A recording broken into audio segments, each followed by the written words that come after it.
میں آپ تمام کے سامنے جو کہ ایک سلسلہ اور کڑی ہماری چلی آ رہی تھی کہ ہم کچھ 30ویں پارے کی چھوٹی چھوٹی جو صورتیں ہیں جو اکثر نماز میں دہرائی جاتی ہیں، اور اس کے علاوہ ان صورتوں کا بڑا اہم میسیج اور پیغام ہوتا ہے انسانیت کے لیے، ان کچھ صورتوں کو ہر رمضان کے بعد دہراتے ہیں، 3 سے 4 صورتیں ہوتی ہیں۔ اس کڑی میں انشاءاللہ آج ہم جو ہے سورۃ الکوثر کے تعلق سے کچھ باتیں میں آپ کے سامنے رکھنے کی بہرحال کوشش کروں گا۔ سورۃ الکوثر یہ ان صورتوں میں سے ایک صورت ہے جو کہ قرآن کی سب سے چھوٹی صورتوں میں سے ایک۔ ویسے قرآن کی سب سے چھوٹی صورتیں وہ ہیں جن میں 3 آیتوں پر ہی مشتمل ہے، جس میں سورۃ العصر 3 آیتیں، سورۃ النصر 3 آیتیں، سورۃ الکوثر 3 آیتیں۔ ان تینوں صورتوں میں 3 آیتیں ہیں، لیکن الفاظ کے اعتبار سے، جملوں کے اعتبار سے 3 جملے ہوتے ہیں، 3 آیتیں۔ الفاظ کے اعتبار سے سب سے چھوٹی صورت سورۃ الکوثر ہے، کیونکہ بہت کم الفاظ ہے اس کے اندر، آیتیں 3 ہی ہیں اس کے اندر۔ سورہ عصر میں بھی 3 ہیں، سورہ نصر میں بھی 3 ہیں، لیکن اس کے اندر الفاظ کے اعتبار سے 3 آیتوں میں سب سے کم الفاظ ہیں۔ تو وہ ایک طرح سے اگر کہا جائے تو قرآن کی سب سے چھوٹی صورت میں آپ کے سامنے آج رکھنے کی کوشش کروں گا کہ اللہ رب العزت میں کیا فرمانا چاہتا ہے، اور اسی بنیاد پر فقہا لکھتے ہیں کہ کم از کم جب ایک انسان نماز پڑھے تو 3 آیتیں پڑھے، کیونکہ اللہ نے سب سے چھوٹی صورت جو ہے وہ 3 آیتوں پر مشتمل کی ہے۔ اسی سے وہ کہتے ہیں کہ 3 آیتیں کم از کم چھوٹی ہو تو پڑھنا چاہیے، ہاں اگر بہت بڑی ہو جیسے آیت الکرسی ہے تو ایک بھی کفایت کر جاتی ہے، لیکن اگر چھوٹی پڑھنے تو پھر 3 کم از کم پڑھے۔ وہ انہی صورتوں کی بنیاد پر کہ اللہ نے ایک سورے کے لیے کم از کم جو ہے کوانٹٹی یا جو آیتوں کی نمبرنگ طے کی ہے وہ 3 ہے، یاد رکھیں۔ تو بہرحال ہم قرآن کی سب سے چھوٹی صورتوں میں سے ایک صورت کا جو ہے چونکہ 3 آیتوں پر مشتمل ہے، اس کی جو ہے تفصیل دیکھنے کی جو ہے کوشش کریں گے، اس لیے کہ اس صورت کے اندر بہت اچھا ایک میسج اور پیغام ہے۔ اس صورت کے تعلق سے جو ہے یہ بات میں علماء نے اختلاف کیا ہے کہ یہ مکی ہے مدنی، کچھ نے کہا نہیں مدینے میں بھی یہ ہو گئی تھی، کچھ نے کہا نہیں یہ مکہ میں ہوئی تھی۔ بہرحال جو بھی اس کا پس منظر رہا ہو، اور اس کے پیچھے کچھ بیک گراؤنڈ بھی علماء بتاتے ہیں کہ کیا اس کے پیچھے پس منظر رہا ہو، انشاءاللہ اس میں ایک بات جو واضح سامنے آتی ہے وہ یہ ہے کہ جب نبی اکرم صلی اللہ علیہ وسلم کے پے در پے ایک کے بعد ایک بچوں کا انتقال ہوا، اور بالخصوص لڑکوں کا انتقال ہوا، جس پر آپ کو ویسے 3 لڑکے تھے، ایک قاسم جس کے نام سے آپ ابو القاسم آپ کی کنیت تھی جو پہلے تھے، ایک ابراہیم تھے اور ایک عبداللہ تھے۔ تو بہرحال آپ کو 4 لڑکیاں اور 3 لڑکے تھے، تو تینوں کا پے در پے انتقال ہو گیا۔ جب تینوں لڑکوں کا انتقال ہوا تو مشرکین خوشی منانے لگے، کیونکہ مشرکین، اور جیسا آج ہمارا بھی حال ہے، ایک مادہ پرست ٹوٹلی میٹریلسٹک سوسائٹی میں ہم لوگ رہتے ہیں، جس میں مادہ اور انسان کیا پزیس کرتا ہے، کیا اس کے پاس ہوتا ہے، اس سے اس کی عزت اور توقیر ہوتی ہے۔ اور اسی کڑی کے اندر ایک اور چیز جو سماج کا بہت بڑا مسئلہ بھی ہے، اور وہ یہ ہے کہ لڑکوں کا ہونا اور نہیں ہونا۔ جب نبی اکرم صلی اللہ علیہ وسلم کو لڑکے نہیں ہوئے، اس سماج میں جس سماج میں لڑکے فخر کی علامت تھے، لڑکوں کی زیادتی پیدائش کے اعتبار سے سماج کے اندر ایک بہت بڑا رتبہ رکھتی تھی، اس سماج میں جس سماج کے اندر لڑکیوں کو زندہ دفنا دیا جاتا تھا اور لڑکوں کو رکھا جاتا تھا، اس سماج میں نبی اکرم صلی اللہ علیہ وسلم کے پے در پے ایک کے بعد ایک 3 لڑکوں کا انتقال ہونا گویا مشرکین کے لیے ایک طرح سے آپ کے مشن کے انسکسیسفل ناکامیاب ہونے کی ایک دلیل تھی۔ تو مشرکین میں سے کچھ لوگوں نے خوشیاں منائی، آوازیں اٹھائی، اور کہا کہ ابتر عربی زبان میں کہتے ہیں اس انسان کو جس کے پیچھے کوئی نہ ہو۔ عام زبان میں اس کا ترجمہ کیا جاتا ہے دم کٹا، پیچھے کوئی نہ ہو، پیچھے کوئی، جیسا کہ ایک گاڑی چلے گی اس کے پیچھے کچھ ٹریلر سے لگ کر جا رہے ہیں، پیچھے کوئی نہ ہو۔ تو ابتر کا ایک معنی یہ بھی تھا کہ اس کے بعد کوئی نسل نہیں ہے جو اس کا نام باقی رکھ سکے، یہ بھی ایک معنی ہے۔ تو انہوں نے خوشیاں منائی۔ یہ خوشیاں کس نے منائی اس کے تعلق سے بہت سارے مختلف اقوال آتے ہیں کہ ابو لہب تھا جس نے منائی، کس نے کہا نہیں ابو جہل تھا جس نے خوشیاں منائی، بہرحال اور بھی نام آتے ہیں مشرکین یا کفار کے جنہوں نے خوشیاں منائی۔ تو وہ مفسرین لکھتے ہیں کہ یہ شاید اس کی وجہ بنی کہ یہ صورت نازل ہوئی، لیکن یقینی طور سے ہم نہیں کہہ پائیں گے کیا، لیکن چونکہ سورے کا جو اینڈنگ اس انداز سے ہو رہی ہے اس سے اندازہ یہی لگایا جا سکتا ہے کہ شاید یہی واقعہ ہوا ہو کہ آپ کے بچوں کا انتقال، اس میں بھی بہرحال اختلاف ہے کہ کس بیٹے کے انتقال پہ یہ منایا گیا، لیکن بہرحال لڑکے کے انتقال پر مشرکین نے جو خوشیاں منائی اسی کی رد میں اللہ رب العزت نے اپنے نبی کو صبر، دلاسا، ہمت افزائی کرنے کے لیے یہ صورت کو جو ہے نازل کیا۔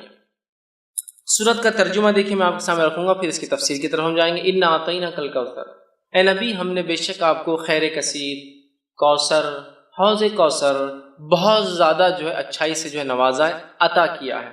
دوسری آیت میں اللہ نے فرمایا فَصَلِّ لِرَبِّكَ وَانْحَرْ، تو آپ اپنے رب کی جو ہے بڑائی بیان کیجئے، نماز قائم کیجئے اور قربانی کیجئے، اور نہر خاص طور سے اونٹ کی قربانی کیجئے۔ ان شانیک هو الابتر، بے شک یقیناً تمہارا دشمنی دم کٹا رہے گا، بے اولاد رہے گا، یا اس کا کوئی دنیا میں نام لینے والا باقی نہیں رہے گا۔ یہ اس آیت کا بہرحال ترجمہ ہے۔ اب آئیے کچھ تفسیر کی طرف اس کی ہم بڑھتے ہیں۔ سورۃ الکوثر یہ قرآن کی 108 نمبر 108 نمبر کی سورت ہے۔ اس میں 3 آیتیں ہیں۔ اللہ رب العزت فرماتا ہے بسم اللہ الرحمن الرحیم۔ صحیح مسلم کی ایک روایت آتی ہے نبی اکرم صلی اللہ علیہ وسلم پہ یہ سورت نازل ہوئی اور آپ مسجد میں بیٹھے تھے۔ اسی وجہ سے میں نے کہا اختلاف ہے مکی ہے یا مدنی، کیونکہ اس صحیح مسلم کی روایت میں الفاظ ہے آپ مسجد میں بیٹھے ہوئے تھے، اور ہم جانتے ہیں مکہ میں کوئی مسجد نہیں تھی، مسجد جو ہے مدینہ میں بنی، سمجھ رہا؟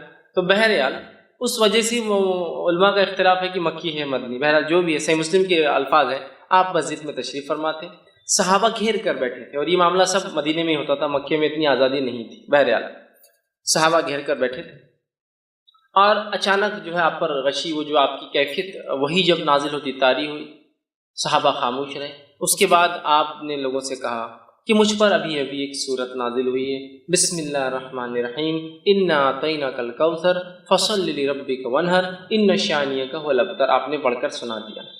اس بات سے مفسرین لکھتے ہیں، علماء لکھتے ہیں، فقہاء لکھتے ہیں کہ بسم اللہ ہر صورت کا حصہ ہے، لیکن نبی اکرم صلی اللہ علیہ وسلم نے فرمایا مجھ پر ابھی ایک صورت نازل ہوئی، بسم اللہ الرحمن الرحیم انا اعطیناک الکوثر۔ تو اسی سے محدثین لکھتے ہیں کہ صورت جو ہے بسم اللہ جو ہے یہ جو ہے اس کی آیت ہے۔ اس بات کو بہرحال چونکہ ایک بات آ گئی ہے تو وہ بھی آپ کے سامنے رکھ دیتا ہوں۔ بسم اللہ کو کوئی آیت مانے یا نہ مانے، سورہ کی شروعات میں، بیچ میں نہیں، جیسا کہ سورہ قصص میں بیچ میں بھی آتی ہے وہ آیت، شروعات کے اعتبار سے کوئی اس کو آیت مانے یا نہ مانے، اس کے ماننے اور نہ ماننے سے انسان کافر نہیں ہوتا ہے۔ دیگر قرآن کی ایک آیت کا بھی انسان انکار کرے تو وہ کافر ہو جاتا ہے، لیکن بسم اللہ میں چونکہ اختلاف ہے کہ یہ آیت مانی جائیں گی یا نہیں مانی جائیں گی، تو لہٰذا اگر اس معاملے میں کوئی بسم اللہ پڑھتا ہے اور کوئی نہیں پڑھتا ہے تو دونوں پہ کسی پہ لعنت ملامت یا اس کو سست یا جو ہے اس طرح سے اس کو غلط یا کافر نہیں کہا جائے۔ ہاں وہ جو قرآن کا حصہ ہے، جیسا کہ سلیمان علیہ السلام نے جو خط لکھا تھا، جس کے بارے میں قرآن نے فرمایا انہ من سلیمان انہ بسم اللہ الرحمن الرحیم، اور سلیمان نے جو ہے اس رانی کو جس نے اور جس کے قوم نے سورج کی عبادت کو جو ہے سب کچھ سمجھ لیا تھا، اس کو جب خط لکھا تو لکھا انہ من سلیمان، کہ سلیمان نے جب خط لکھا تو کہا بسم اللہ الرحمن الرحیم، اللہ کے نام سے جو بڑا مہربان نہایت رحم والا۔ اس سے پتہ چلتا ہے کسی بھی خط و کتابت سے پہلے، کسی کو ایڈریس کرنے سے یا خط لکھنے سے پہلے بسم اللہ لکھنا چاہیے بہرحال، اور نبی اکرم صلی اللہ علیہ وسلم بھی لکھا کرتے تھے۔ تو بہرحال تو یہاں رسول اکرم صلی اللہ علیہ وسلم نے کہا کہ مجھ پر ابھی بھی ایک صورت نازل ہوئی بسم اللہ الرحمن الرحیم، ٹھیک ہے، بہرحال وہ کرنا چاہیے۔ اور سورۃ الفاتحہ کے اندر بھی وہ کہتے ہیں پڑھنا چاہیے، اس لیے کہ سورۃ الفاتحہ کا تو یہ ایک حصہ ہے، کیونکہ سورۃ الفاتحہ میں جو ہے 7 آیتیں ہیں، تو ظاہر سی بات ہے بسم اللہ کو چھوڑ دیا جائے تو آیتیں پھر 6 ہی بچتی ہے سورۃ الفاتحہ۔ تو بہرحال ہر صورت سے پہلے اس کو بسم اللہ کو پڑھنا چاہیے۔ تو سورہ صحیح مسلم کی روایت میں آپ نے بسم اللہ الرحمن الرحیم کہا انا اعطیناک الکوثر، مجھ پہ صورت نازل ہوئی بسم اللہ الرحمن الرحیم انا اعطیناک الکوثر، کہ بے شک ہم نے آپ کو خیر کثیر عطا کیا۔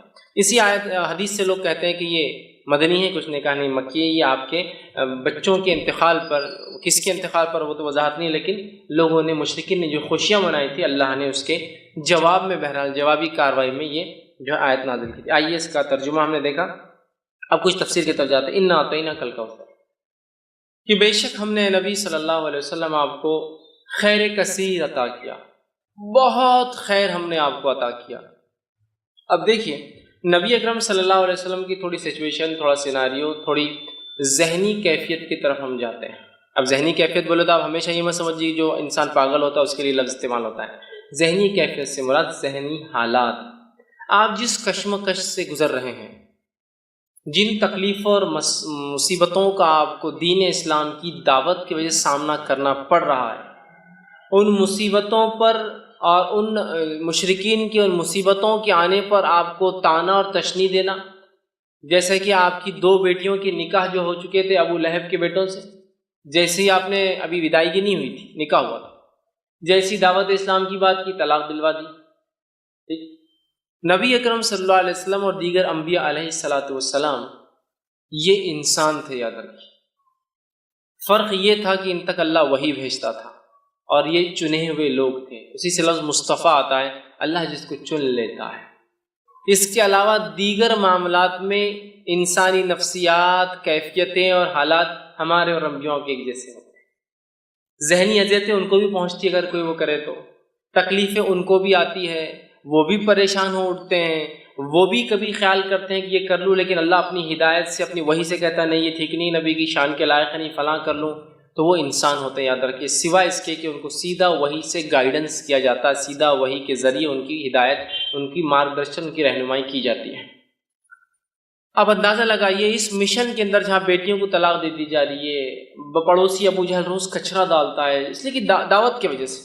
اسی طرح آپ کا سوشل بائیکاٹ کیا جا رہا ہے، سارا سماج آپ کے خلاف ہے، اس میں آپ کے بیٹوں کا انتقال ہونا، اور ایک ایسے سماج میں جس سماج میں بیٹے ہی سب کچھ ہے، عزت اور بڑائی اور پتہ نہیں کیا کیا، لڑکوں کا ہونا بہت اربوں کے نزدیک، بہت اربوں کے نزدیک کیا، آج میں کہوں گا ساری دنیا کا معاملہ وہی.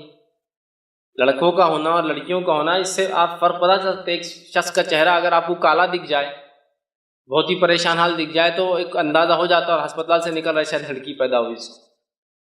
ایک شخص خوش اور خرم نظر آ رہا ہے اور بہت وہ خوش ہو رہا ہے اور کوئی بانٹ رہا ہے، تو آپ کا اندازہ ہو جاتا ہے اس کو لڑکا پیدا، بیٹا پیدا ہوا ہوں گے، تبھی اتنی خوشیاں منائی جا رہی. تو ہر سماج کا آج ہم دیکھتے یہی حال ہے.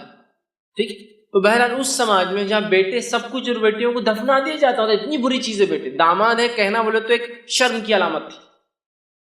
اس سماج، اس سوسائٹی میں اندازہ لگائیے نبی اکرم صلی اللہ علیہ وسلم بیٹے پیدا اور انتقال ہوتے جاتے، بیٹیوں کا طلاق دیا جانا، آپ کے بچوں کا بالخصوص لڑکوں کا پیدر پر انتقال ہونا، پڑوسیوں کا روز کچرا ڈالا جانا، لوگوں کا آپ کو برا بھلا کہنا، آپ کو سوشل بائیکاٹ میں 3 سال تک پوروں کو الگ کر دیا جانا، یہ معمولی چیزیں نہیں، یاد رکھیے. اس لیے اللہ رب العزت نے اپنے نبی کے تسکین کے لیے، تسلی کے لیے، ذہنی سکون و اطمینان کے لیے جیسی ایسی کوئی بڑی تکلیف آتی تھی، ایک نعمت عطا کر دیتا تھا فوراً لا کر.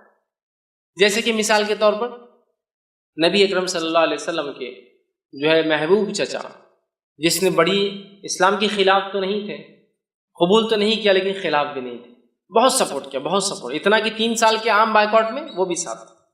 کہا کہ جب تک میں زندہ ہوں میرے بھتیجے کو ہاتھ نہیں لگا سکتا ہے. ٹھیک. تو جو ہے ابو طالب جو تھے، یہ اسلام تو نہیں لائے لیکن بہت سپورٹ میں تھے.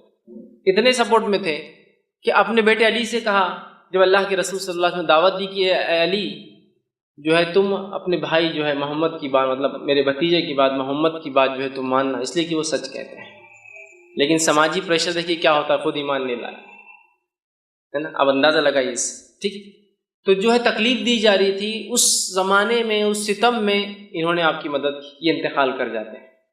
مشرکین جو ہے خوش ہوتے ہیں. اور یہ بات بھی یاد رکھیے، بلال رضی اللہ عنہ ایک طرف ہے، اور جو ہے سمیہ رضی اللہ عنہا کو جو ہے شہید کیا جا رہا ہے نا. اور کئی خاندانوں کو جو غلام تھے اور کمزور تھے مالی اعتبار سے، تکلیف جن میں لڑکوں کی، مردوں کی کمی تھی، جو عربوں میں طریقہ دبا دیا جاتا تھا، تکلیف دی جا رہی تھی. اسی سماج، اسی سوسائٹی کے اندر جو ہے ابو طالب کا نبی اکرم صلی اللہ علیہ وسلم کو مدد کرنا، یہ بہت بڑی بات تھی، یاد رکھیے، بہت بڑا سپورٹ تھا یہ.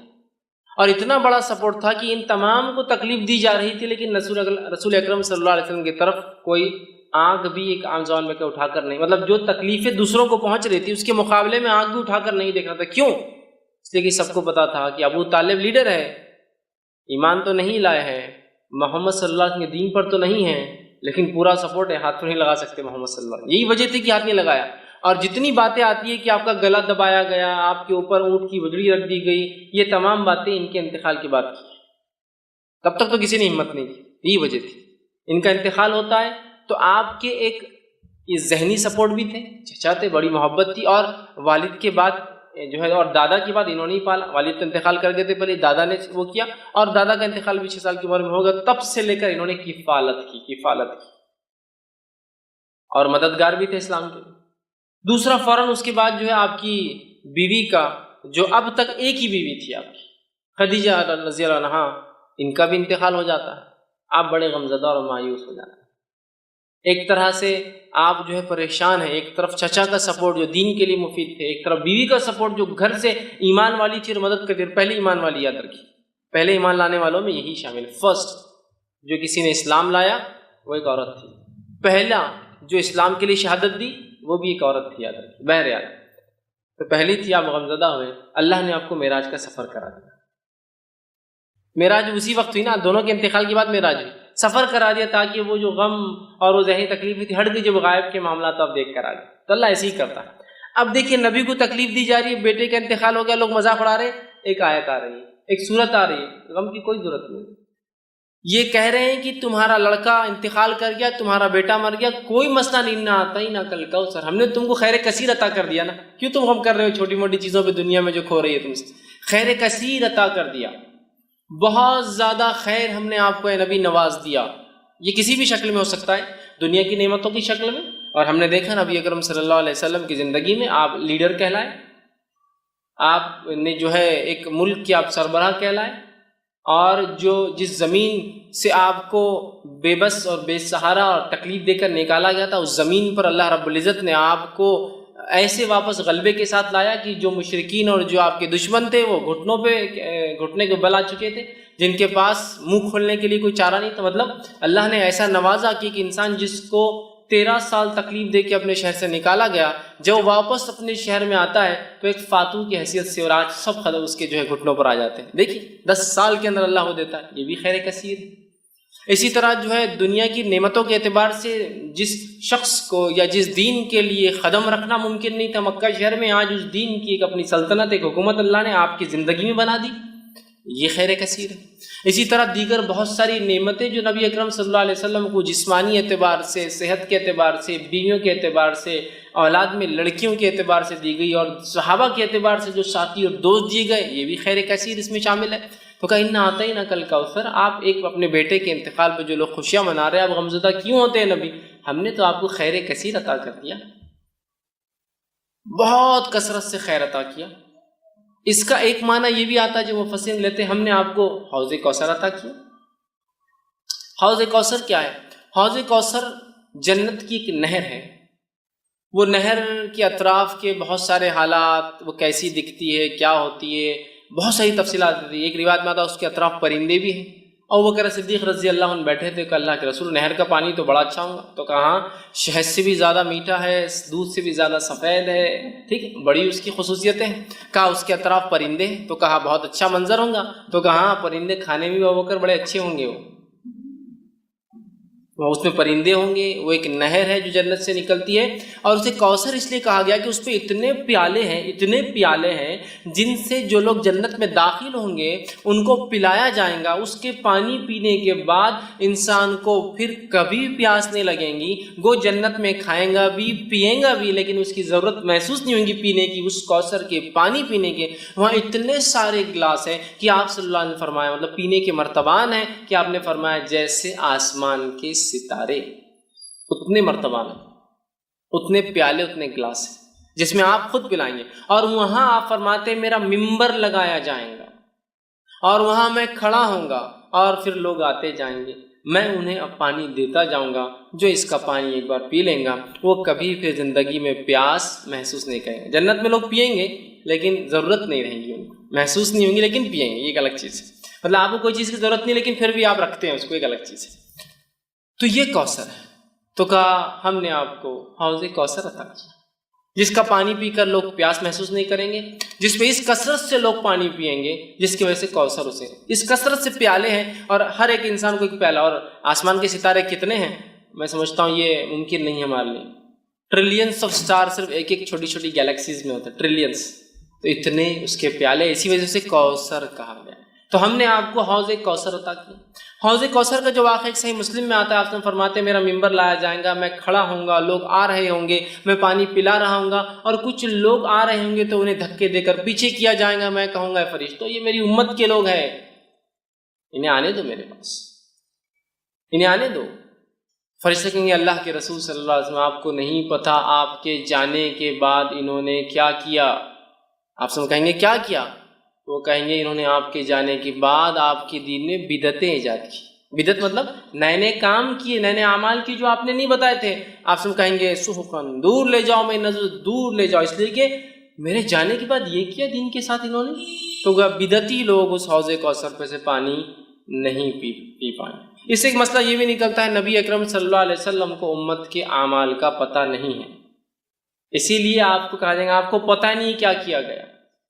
لیکن یہاں لوگ ایک چیز لاتے نہیں، نبی اکرم صلی اللہ علیہ وسلم کو یہ تو پتہ ہوگا کہ میری امتی ہے نا.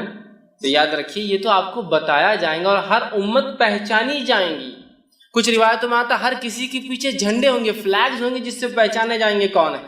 یہ تو کوئی ممکن ناممکن بات نہیں کہ اللہ کے رسول پہچانیں گے، تمام انبیاء پہچان لیں گے اپنی امت کو. ہر امت ایک جھنڈے تلے ہوں گی، فلیگز ہوں گے ان کے، وہ کیسے واللہ اعلم پہچانے جائیں گے. سمجھ رہا؟ یہ تو آپ کو بتایا جائے گا لیکن آپ کو پتہ نہیں ہوگا امت نے کیا کیا، اس لیے کہ آپ عالم الغیب نہیں تھے.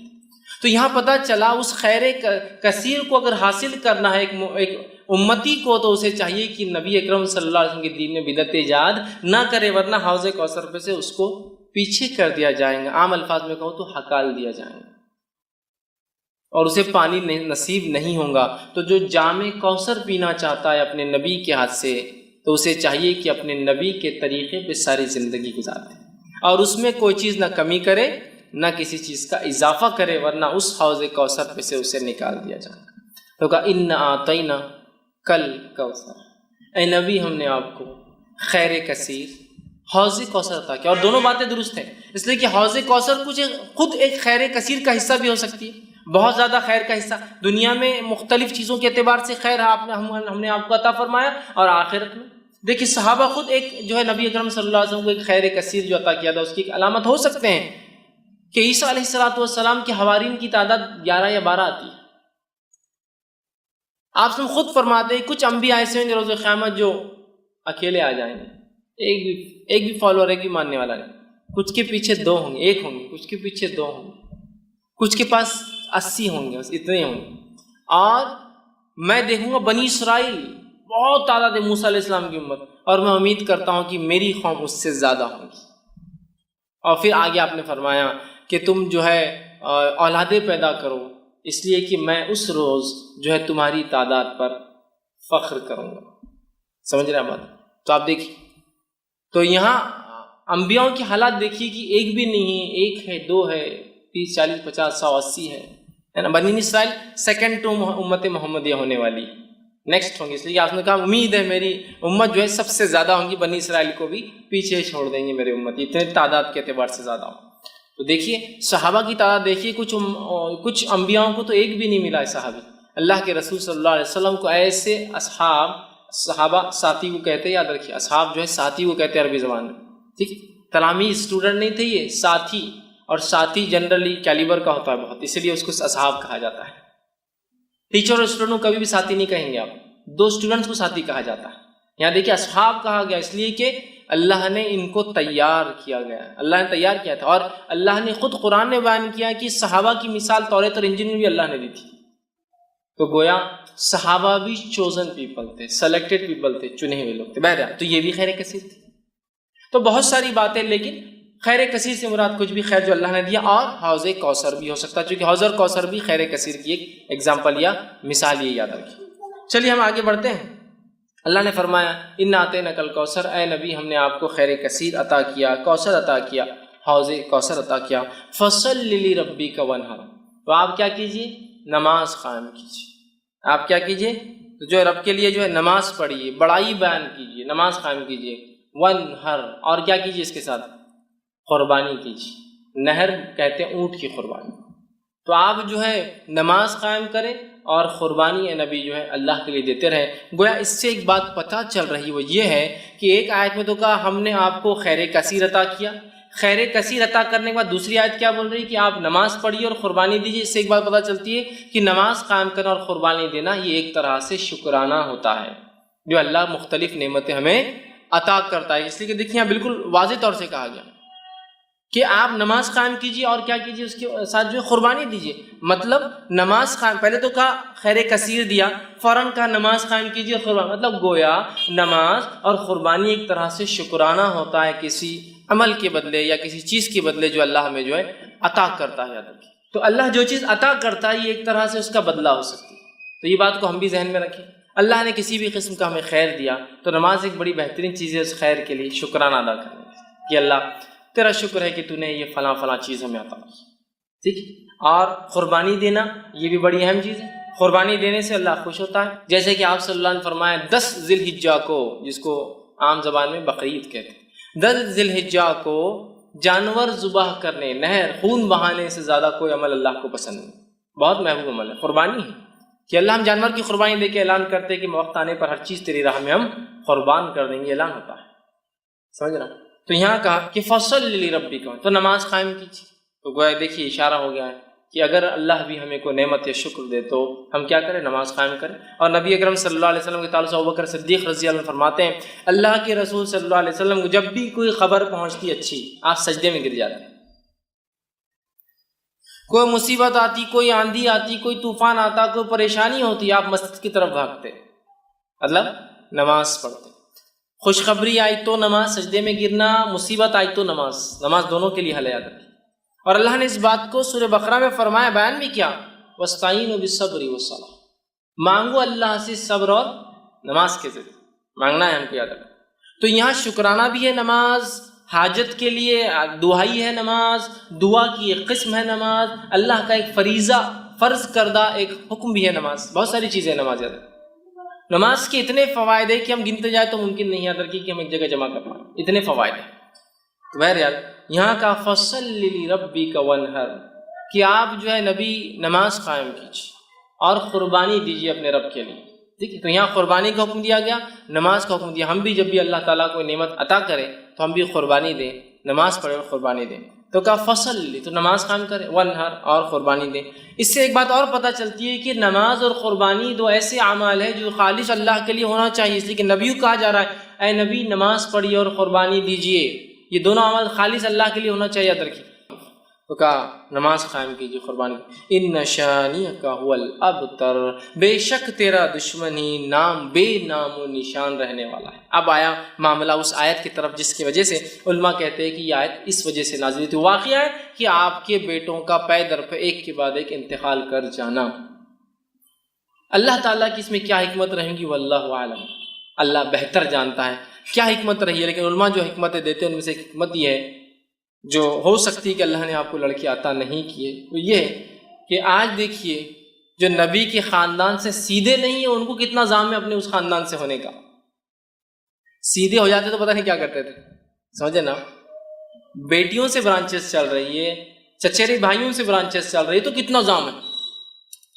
خاندان سے تو دور، خالی اس علاقے کا ہونے کا زام دیکھیے ہم فلاں ہیں، قومی زام، سمجھ رہے. خاندان تو دور، خالی علاقے سے ہونے کا زام دیکھیے لوگوں میں، ہم فلاں علاقے سے ہیں، ہم فلاں زبان بولنے والے ہیں.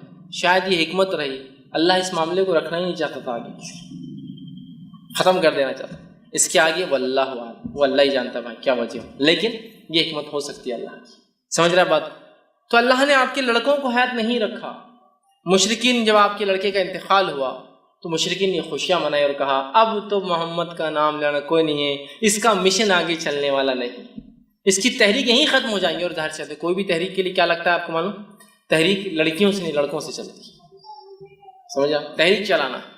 زکریا علیہ السلام اللہ سے دعا کر رہے ہیں تو زکریا علیہ السلام کی دعا ہے اللہ مجھے کہ لڑکا عطا کر، اس لیے کہ لڑکی نبی نہیں ہو سکتی. اور بنی اسرائیل میں ایک طریقہ تھا، اللہ کیا کرتا تھا ایک خاندان میں پھر اسی خاندان میں لڑکے دیتا تھا جو نہ انبیاء بنتے تھے. زکریا علیہ السلام جانتے تھے کہ اب اس قوم کو ایک نبی کی ضرورت ہے اور نبی لڑکا ہو سکتا ہے.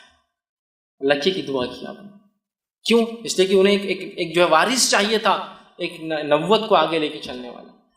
بنی اسرائیل میں ایک زمانہ آیا کہ تقریباً بنی اسرائیل کے مرد قتل کر دیے گئے تھے، ایک عورت حاملہ باقی تھی. سارے لوگوں نے مل کر دعا کی اللہ اس سے لڑکا پیدا اور وہ نبی ہو، اس لیے کہ اب نسل نہیں، اور اللہ اس نسل میں اولاد دیتا تھا. روایت میں آتا ہے کہ اللہ نے اس عورت جب اولاد پیدا ہوئی لڑکا تھا اور اس لڑکے کا نام رکھا گیا شمون، اور وہ شمون علیہ السلام بعد میں چل کے وہ نبی بنے، جو کہ جو ہے طالوت والے واقعے کے اندر آتا ہے کہ طالوت کو ایک ان کے نبی نے جب چنا تو لوگوں نے کہا طالوت کو ہم پر کیوں بادشاہ بناتے ہو، تو نبی نے کہا وقت کہ اللہ نے اس کو سمجھداری اور جسمانی طاقت دی.